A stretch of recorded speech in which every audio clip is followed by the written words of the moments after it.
तो आज का हमारा टॉपिक है एमएसएन का। एंड इसमें हम देखेंगे थैलेसीमिया के बारे में। इसमें हम देखेंगे इंट्रोडक्शन, उसके बाद टाइप्स एंड इसके clinical manifestation, diagnosis and thalassaemia की ट्रीटमेंट। तो सबसे पहले हम देखेंगे introduction. It is a type of anaemia. It is a hemoglobinopathies. It is congenital anemia. It is also known as Colles anemia और मेडिटेरियन एनीमिया। तो जो थैलेसीमिया होता है वो एनीमिया का टाइप होता है, जिसे हम हीमोग्लोबिनोपैथीज भी कहते हैं। देन ये कंजेनाइटल एनीमिया होता है, मतलब कि जो कि बाय बर्थ होता है। एंड इसे हम कोलिस एनीमिया या फिर मेडिटेरेनियन एनीमिया के नाम से भी जानते हैं, बिकॉज ये mostly found in Mediterranean descents. जो मेडिटेरियन डिसेंट्स होते हैं उनके अंदर ये ज़्यादातर मिलता है, इसलिए हम इसे मेडिटेरेनियन एनीमिया भी कहते हैं। In this anemia, there is a defect in formation of alpha and beta chain of hemoglobin.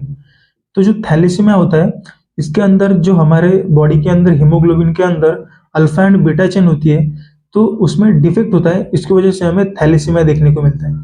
तो हीमोग्लोबिन प्रेजेंट किसमें होता है? तो आरबीसी में। तो आरबीसी में हीमोग्लोबिन प्रेजेंट होता है एंड उसके अंदर अल्फा एंड बीटा चेन होती है। एंड उसके अंदर जब डिफेक्ट होता है, कुछ चेंजेस आते हैं, तो उसकी वजह से थैलेसीमिया डिसीज हमें देखने को मिलता है। तो पहला है alpha thalassaemia. It cause by defect in chromosome 16। तो जो अल्फा थैलेसीमिया होता है वो क्रोमोसोम नंबर 16 में जब कोई डिफेक्ट या फिर चेंज होता है, तो उसकी वजह से हमें देखने को मिलता है। And it is also known as minor anaemia. तो हम अल्फा थैलेसीमिया को माइनर एनीमिया भी कहते हैं। Defect into alpha globulin chain of haemoglobin. तो जब हीमोग्लोबिन के अंदर हमने देखा था दो चेन होते हैं, एक होता है अल्फा एंड सेकंड होता है बीटा। तो जब अल्फा चेन में जब डिफेक्ट होता है तो अल्फा थैलेसीमिया देखने को मिलता है। Then out of 4 genes of alpha chain 1 gene is absent, means 25% defect. तो जो अल्फा चेन होती है वो टोटल 4 जीन्स में होती है एंड उसमें से सिर्फ एक ही जीन में डिफेक्ट होता है।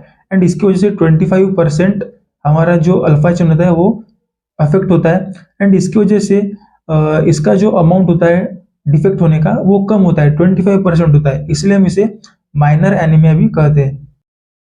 Then second type is beta thalassaemia. It is caused by point mutation और deletions in the beta globulin gene on chromosome 11। तो हमने देखा था जो अल्फा थैलेसीमिया था वो क्रोमोसोम नंबर 16 में जब डिफेक्ट होता है तब होता है। एंड जो बीटा थैलेसीमिया होता है वो जब बीटा ग्लोब्यूलिन में जब क्रोमोसोम नंबर 11 होता है उसके अंदर जब डिफेक्ट होता है तब हमें बीटा थैलेसीमिया देखने को मिलता है। It is also known as severe anaemia. तो बीटा थैलेसीमिया को हम सीवियर एनीमिया के नाम से भी जानते हैं। Both genes of beta chain are absent and haemoglobin without beta chain. तो जो बीटा थैलेसीमिया होता है तो उसमें क्या होता है, हमारे जो हीमोग्लोबिन होते हैं उसके अंदर बीटा चेन के 2 ही चेन होते हैं, तो इसमें दोनों भी चेन अब्सेंट हो जाते हैं या फिर डिफेक्ट हो जाता है। तो इसकी वजह से जो टोटल बीटा चेन होती है तो वो टोटली डैमेज हो जाती है, डिफेक्ट हो जाती है। तो इसलिए हम इसे सीवियर एनीमिया भी कहते हैं। तो इसकी वजह से हीमोग्लोबिन में पूरी तरह से बीटा चेन जो होती है वो अब्सेंट होती है। Then clinical manifestations of thalassaemia, मतलब थैलेसीमिया के साइन एंड सिम्टम्स क्या क्या देखने को मिलेंगे। तो सबसे पहले होगा हीमोलिसिस। हीमोलिसिस मतलब जो हमारी हीमोग्लोबिन होती है, आरबीसी होती है, तो उसका ब्रेकडाउन होता है, उससे उसका लाइसिस होता है, इसे हम कहते हैं हीमोलाइसिस। तो इसकी वजह से सीवियर एनीमिया देखने को मिलता है। Then abdominal distension. तो एब्डोमिनल डिस्टेंशन मतलब क्या होता है कि जब एब्डोमिन में गैस या फिर कुछ वेस्ट इकट्ठा होता है, जमा होता है, तो उसकी वजह से हमारा एब्डोमिन जो होता है वो इनलार्ज हो जाता है, इसे हम कहते हैं एब्डोमिनल डिस्टेंशन। नेक्स्ट हिपैटोस्प्लेनोमेगाली, इसे हम एचएसएम के नाम से भी जानते हैं। तो इसमें हमारा लिवर एंड जो स्प्लीन होता है वो एक साथ स्वेलिंग होता है, उनके अंदर स्वेलिंग देखने को मिलती है, इसलिए हम इसे कहते हैं हिपैटोस्प्लेनोमेगाली।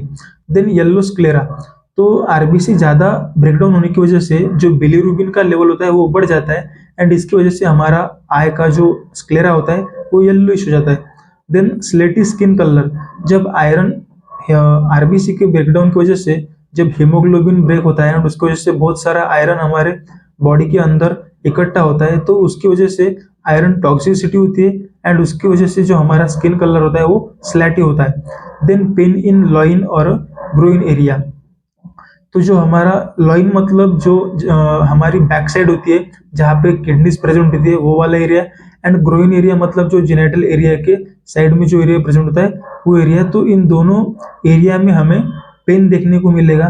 देन फेशियल फीचर्स, तो हमारे फेस में क्या क्या चेंजेस होंगे, तो first is frontal bushing. Frontal bushing मतलब जो हमारा फोरहेड का एरिया होगा, जैसे कि आंखों के ऊपर का एरिया, उसमें आईब्रोज भी आएंगे, तो वो उनके उनका जो एरिया होगा वो फोरहेड का, तो वो प्रोमिनेंट होगा, वो आगे की तरह ज्यादा आएगा। देन मैक्सिलरी प्रोमिनेंस होगा, उसके साथ हमारे ईयर वाइड होंगे, एंड जो नोज रहेगा वो फ्लैट होगा। देन डायग्नोसिस, तो हम थैलेसीमिया में क्या क्या डायग्नोसिस कर सकते हैं, क्या क्या टेस्ट कर सकते हैं। तो सबसे पहले हम हिस्ट्री एंड फिजिकल एग्जामिनेशन देखेंगे। देन उसके बाद हम सीबीसी करेंगे, कंप्लीट ब्लड काउंट। तो उसके अंदर हमें हीमोग्लोबिन की जो अमाउंट है वो कम, परसेंटेज जो होगा वो कम दिखेगा। देन पीबीएफ, पीबीएफ मतलब पेरीफेरल ब्लड फिल्म। तो इसमें क्या होता है, हम जो भी हमारा ब्लड की सेल्स होती है जैसे कि डब्ल्यूबीसी, आरबीसी, प्लेटलेट, तो सारी सेल्स को हम एग्जामिन करते हैं एंड उनका साइज एंड शेप आइडेंटिफाई करते हैं किस तरह से। तो इसमें हमें आरबीसी का जो साइज शेप होता है वो नॉर्मल है या फिर उसकी साइज कम है या बड़ी है, तो ये हमें मालूम पड़ता है। देन फेरिटिन इंक्रीज, तो फेरिटिन मतलब क्या होता है, तो हमारे बॉडी के अंदर जो आयरन का स्टोर्ड फॉर्म होता है उसे हम कहते हैं फेरिटिन। तो इसकी वजह से जो हमारी हीमोग्लोबिन ब्रेकडाउन होती है, तो उसकी वजह से आयरन का जो अमाउंट होता है वो हमारे बॉडी के अंदर बढ़ जाता है, एंड उस सिचुएशन को हम कहते हैं haemosiderosis. Then next diagnosis skull X-ray. तो जब हम स्कल का एक्सरे करेंगे तो वहां पे हमें स्कल के ऊपर हेयर लाइक अपीयरेंस दिखेगा, हेयर लाइक स्ट्रक्चर दिखेंगे। Next altered growth due to excess iron deposit on a gland and inhibit secretion of growth hormone and thyroxine. तो जब आयरन का अमाउंट बहुत ज्यादा बॉडी के अंदर बढ़ता है तो वो बढ़ा हुआ आयरन हमारे ग्लैंड्स के ऊपर जाके स्टिक होता है, वहां पे वो स्टेबल हो जाता है, एंड इसकी वजह से जो भी हमारे हार्मोन्स होते हैं जैसे कि growth hormone and thyroxine hormone, तो वो अच्छे से हमारे बॉडी के अंदर सीक्रेट नहीं होते, एंड इसकी वजह से हमारे ग्रोथ में चेंजेस देखने को मिलते हैं। Then next is haemoglobin electrophoresis. तो जो हीमोग्लोबिन इलेक्ट्रोफोरेसिस होती है वो कंफर्मेटिव टेस्ट होती है। Then HPLC means high performance liquid chromatography. तो ये सारे टेस्ट हम थैलेसीमिया के डायग्नोसिस के लिए करते हैं। Then treatment of a thalassaemia, तो थैलेसीमिया के लिए हम क्या क्या ट्रीटमेंट कर सकते हैं, तो हमारा जो मेन चॉइस ऑफ ट्रीटमेंट रहेगा वो रहेगा सबसे पहले ब्लड ट्रांसफ्यूजन, क्योंकि ब्लड ट्रांसफ्यूजन इजीली अवेलेबल होता है एंड ये हम इजीली उस पेशेंट को दे सकते हैं। देन सेकंड उसके अलावा होगा चिलेशन थेरेपी। तो चिलेशन थेरेपी में एग्जांपल होता है डिसफेरोक्सामाइन, जिसे हम डेजीरॉक्स के नाम से भी जानते हैं। तो चिलेशन थेरेपी हमें हमारे बॉडी के अंदर अगर मेटल पॉइजनिंग होती है तो उसे कम करने के लिए या फिर उसे ट्रीट करने के लिए हेल्प करती है।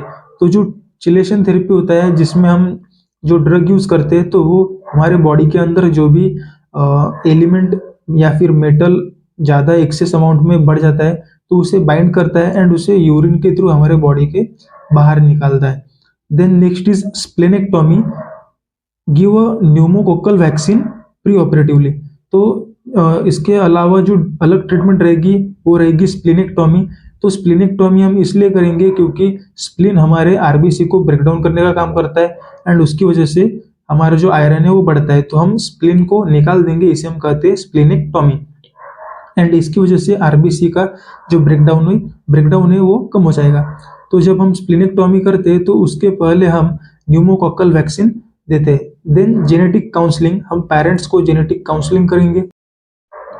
देन बोन मैरो ट्रांसप्लांटेशन और एचएससीटी मतलब हिमेटोपोएटिक स्टेम सेल ट्रांसप्लांटेशन। तो बोन मैरो में हम पूरी तरह से बोन मैरो एक्सचेंज करेंगे एंड हिमेटोपोएटिक स्टेम सेल्स में हम उसमें से स्टेम सेल्स ट्रांसप्लांट करेंगे। देन नेक्स्ट होगा नर्सिंग केयर। तो इसमें हम पेशेंट को क्या क्या केयर दे सकते हैं, तो हम उसे ब्लड ट्रांसफ्यूजन के बारे में एजुकेशन दे सकते हैं। Then educate about the chelation therapy, chelation therapy के बारे में पेशेंट को एजुकेट कर सकते हैं। And third is protect from the infection after splenectomy. अगर किसी पेशेंट में स्प्लेनेक्टोमी की है तो उसे इन्फेक्शन से हमें प्रोटेक्ट करना है। तो यहाँ पे हमारा थैलेसीमिया का टॉपिक खत्म होता है। तो यहाँ पे हमने इंट्रोडक्शन, टाइप्स, डायग्नोसिस, ट्रीटमेंट, तो यहाँ पे हमने कंप्लीट किया है।